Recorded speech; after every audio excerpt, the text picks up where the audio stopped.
सुबह का समय था। गांव की चौपाल पर दो गांव वाले बैठे आपस में बात कर रहे थे। अरे, तूने सुना? हमारे गांव का जो व्यापारी कबीर है, वह बहुत बड़ा बुद्धिमान है। जो भी उससे पंगा लेता है, वह बुरी तरह बर्बाद हो जाता है। हाँ, सच में उसकी बुद्धि का कोई जवाब नहीं। उससे दूर रहना ही हम सबके लिए बेहतर है। दोनों गांव वाले परेशान होकर बात कर रहे होते हैं। वहीं पास से गुजर रहा भोला चरवाहा उनकी सारी बातें सुन लेता है। वह उनके पास आता है और कहता है, किस व्यापारी की बात कर रहे हो? उस कबीर की? अरे, उससे ज्यादा बुद्धिमान तो मैं हूं। मेरे पास इतनी बुद्धि है कि मैं पूरे गांव को बेवकूफ बना सकता हूं। वह व्यापारी मेरे सामने कुछ भी नहीं। ऐसा कुछ नहीं होता। कभी उसका मुझसे पंगा पड़े, फिर देखना मैं उसे कैसे मजा चखाता हूं। ऐसा कुछ नहीं होता।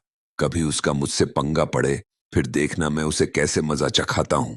इतना कहकर भोला अकड़ कर वहां से चला जाता है। हंसी, कितना मूर्ख है ये। अगर इसने कबीर व्यापारी से पंगा लिया तो व्यापारी इसे कहीं का नहीं छोड़ेगा। एक बता रह गए, एक टिकता। गांव वाले जोर जोर से हंसने लगते हैं। वहीं दूसरी तरफ भोला अपने घर आ जाता है, जहां उसकी पत्नी ऋचा बैठी होती है। क्या हो गया जी? आज बकरियां चराने नहीं जाना क्या? अरे, मैं तो बकरियां चराने ही जा रहा था। बस उन गांव वालों की बेवकूफी वाली बातें सुनकर मुझे हंसी आ गई। अब तुम घर पर रहो, मैं बकरियां चराने जा रहा हूं। भोला वहां से निकल पड़ता है। थोड़ी दूर जाने पर उसे रास्ते में एक भिखारी मिलता है, जो उसके सामने आकर खड़ा हो जाता है। सेठ जी, आपके पास तो इतनी सारी बकरियां हैं। भला आप इतनी सारी बकरियां लेकर अकेले कहाँ जा रहे हैं? अरे, इसने तो मुझे सेठ बोला। लगता है सच में मैं सेठ बन गया हूं। देखिए सेठ जी, ये सारी बकरियां आप मुझे दे दीजिए। मैं इन सबको चराऊंगा। बदले में आप मुझे बस एक वक्त का खाना दे दीजिए। बस वही काफी है। एक वक्त के खाने के लिए ये मेरी इतनी सारी बकरियां चराएगा? ये तो बहुत अच्छा सौदा है। हाँ हाँ, क्यों नहीं। तुम मेरी सारी बकरियां ले जाओ और इन्हें अच्छे से चराकर शाम को ले आना।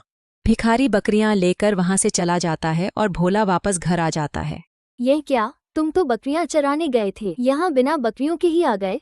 ऋचा, तुम क्या बातें कर रही हो? मैं अब चरवाहा नहीं रहा। मैंने एक सेठ बन गया हूं। मैंने एक आदमी को बकरियां चराने के लिए रख लिया है, वो भी सिर्फ एक वक्त के खाने पर।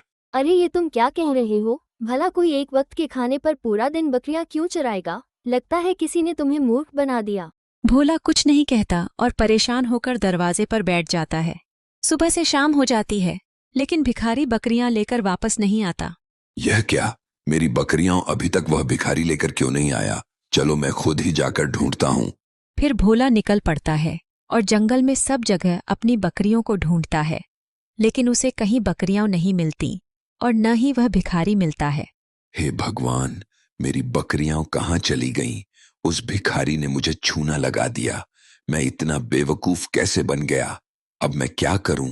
मैं कहीं का नहीं रहा। मेरी सारी कमाई चली गई, सारी कमाई चली गई, चली गई, चली गई। भोला रोते हुए गांव के रास्ते से जा रहा होता है। तभी वहां गांव वाले इकट्ठा हो जाते हैं। क्या हो गया भोला? तू बहुत परेशान दिख रहा है। अरे तुम्हें नहीं पता? इसने उस व्यापारी कबीर को धमकी दी थी कि वह बुद्धिमान नहीं है। लगता है कबीर ने ही इसे अपना रंग दिखा दिया और इसे छूना लगा दिया। भोला कुछ नहीं कहता और परेशान होकर अपने घर आ जाता है।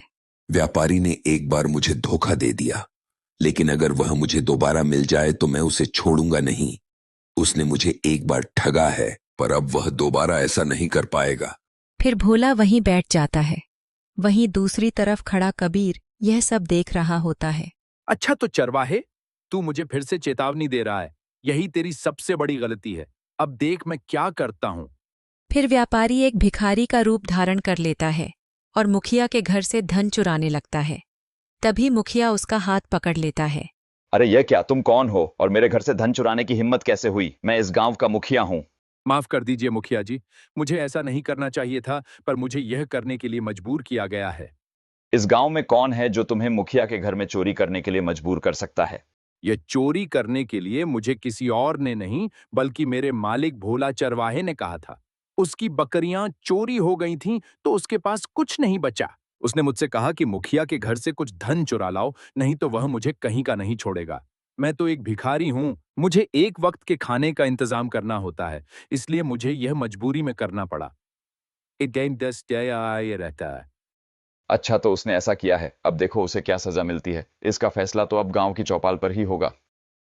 फिर मुखिया कबीर को पकड़कर गांव की चौपाल पर ले आता है, जहां सारे गांव वाले इकट्ठा हो जाते हैं और एक गांव वाला भोला को भी वहां बुला लेता है। ये क्या मुखिया जी, आपने मुझे यहाँ क्यों बुलाया है? तुम्हारी हिम्मत कैसे हुई मेरे घर में अपने आदमी से चोरी करवाने की? नहीं, मैंने ऐसा कुछ नहीं किया है। मालिक, क्या अब आप झूठ बोलेंगे? क्या आपने मुझे काम नहीं दिया था? अरे तू तो वही है।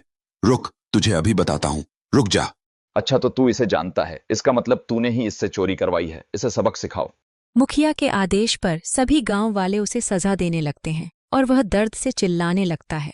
बस बस, बहुत हो गया। आप लोग मुझे इस तरह नहीं मार सकते। हंसी। और वह भिखारी कहाँ गया? मुझे उस भिखारी